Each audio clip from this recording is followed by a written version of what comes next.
Bakit ganun yung tiwala mo sa kanya na nagtambal ulit kayo? Kahit ano mangyari, hindi ko iiwanan to. Oh. Sabit na sabit eh. Ayun pa. Hindi nagbago. Hindi nagbago yung tingin mo sa kanya, bossing mo. Kasi di ba, bumagsak siya and all, di ba rin ganun? Alam mo naman si Ay, ito lang ang kaisa-isang ko collab team sa pelikula. Oh. Ayun. Grabe siya. Nasarili ako eksena nito.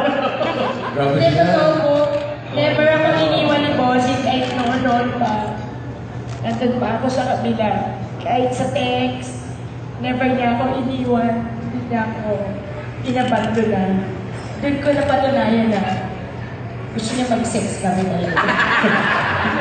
Katawan mo pa na ako. Grabe siya, oh. Di ba? Actually, yung purpose ko talaga umiyak ka. Sabi ni Ay, we have a special bond eh. Oo. Matagal na eh. Matagal na eh. So, kahit hindi kami nagkakausap, paminsan-minsan text, nandun yung pagtitigilan namin eh. Kaya naman,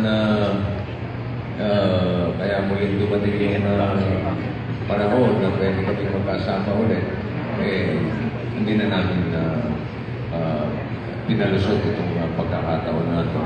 At sa magandang palad naman, kasama pa namin si Alden, si Maine, si Balin, and the rest of the cast with a good director like Director Joey Reyes.